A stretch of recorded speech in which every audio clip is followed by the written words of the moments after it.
ദേശീയ പൊതുപണിമുടക്ക് പറവൂരിൽ പൂർണ്ണം. സംയുക്ത ട്രേഡ് യൂണിയൻ സമരസമിതിയുടെ നേതൃത്വത്തിൽ നഗരത്തിൽ പ്രകടനം നടത്തി. KN ദിനകരൻ ഉദ്ഘാടനം ചെയ്തു. ദേശീയ പൊതുപണിമുടക്ക് പറവൂരിൽ പൂർണ്ണം. സർക്കാർ സ്വകാര്യ ഓഫീസുകളിൽ ജീവനക്കാർ എത്തിയില്ല. നഗരത്തിലും പരിസര പഞ്ചായത്തുകളിലും വ്യാപാര സ്ഥാപനങ്ങൾ അടഞ്ഞുകിടന്നു. KSRTCയും സ്വകാര്യ ബസ്സുകളും ടാക്സി വാഹനങ്ങളും നിരത്തിൽ ഇറങ്ങിയില്ല.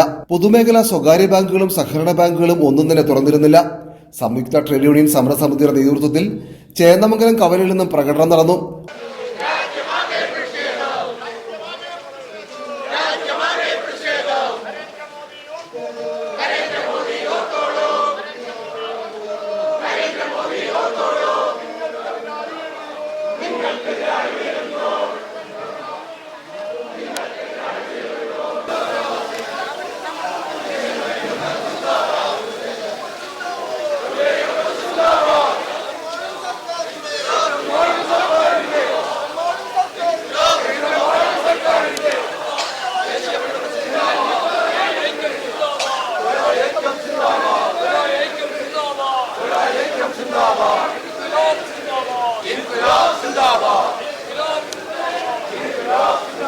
പഴയ KSRTC സ്റ്റാൻഡിൽ നടന്ന പൊതുസമ്മേളനം കിസാൻ സഭ സംസ്ഥാന ജനറൽ സെക്രട്ടറി KM ദിനകരൻ ഉദ്ഘാടനം ചെയ്തു.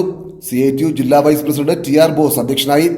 CITU സംസ്ഥാന vice president S Sharma, CPIM area secretary TV Nidhin, PN Santhosh, KA Vidyanandan, KB Arumughan, KJ Shine, MR Shobhanan, Yesudas Parappally, PM Shiny, PK Soman, PK Surendran തുടങ്ങിയവർ സംസാരിച്ചു.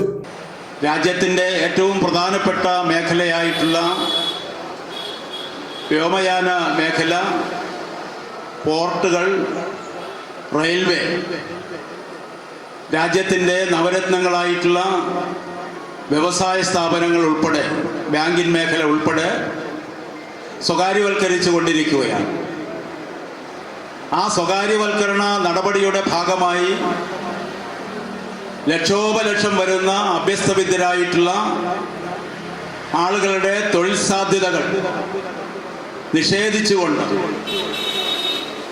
നമുക്ക് ലഭ്യമായിട്ടുള്ള കണക്കനുസരിച്ച് ഇപ്പോൾ തന്നെ 15 ലക്ഷം ആളുകളെ വിവിധ മേഖലകളിലായി നിയമിക്കാൻ കഴിയും. ആ മേഖലകളിലെല്ലാം നിയമന നിരോധന ഉത്തരവ് പുറപ്പെടുവിച്ചുകൊണ്ട് നിയമനം നടത്താതെ കരാർ ജോലി എന്ന സംവിധാനത്തിലേക്ക് ആ മേഖലയെ മാറ്റിക്കൊണ്ടിരിക്കുകയാണ്. മാത്രവുമല്ല, സ്വകാര്യ മേഖലയ്ക്ക് കൂടുതൽ പ്രാധാന്യം നൽകിക്കൊണ്ട് കേന്ദ്ര ഭരണാധികാരികൾ മുന്നോട്ട് പോകുന്ന ഒരു സാഹചര്യമാണ് നമ്മുടെ രാജ്യത്തുള്ളത്. ഇവിടെ സൂചിപ്പിച്ച പോലെ കാർഷിക മേഖല, ആ കാർഷിക മേഖല വലിയൊരു സമരത്തിലായിരുന്നു. ഒരു വർഷം നീണ്ടുനിന്ന കർഷക സമരം. ആ കർഷക സമരത്തിന് മുമ്പിൽ കേന്ദ്ര ഭരണാധികാരികൾ മുട്ടുകുത്തുന്നൊരു സാഹചര്യമുണ്ടായി. പ്രധാനമന്ത്രി കടന്നു വന്ന് കർഷകരുടെ ന്യായമായ ആവശ്യങ്ങൾ അംഗീകരിച്ച് നടപ്പിലാക്കുമെന്ന് പറഞ്ഞ് ഒരു ധാരണയുണ്ടാക്കി. സമരം അവസാനിച്ച് 2-3 വർഷം പിന്നിട്ട് എങ്കിലും അന്നുണ്ടാക്കിയ ആ തീർപ്പ് നടപ്പിലാക്കാൻ തയ്യാറാകാതെ വന്ന സാഹചര്യത്തിൽ കർഷക പ്രസ്ഥാനങ്ങൾ ഇന്ന് സമരമുഖത്താണ്.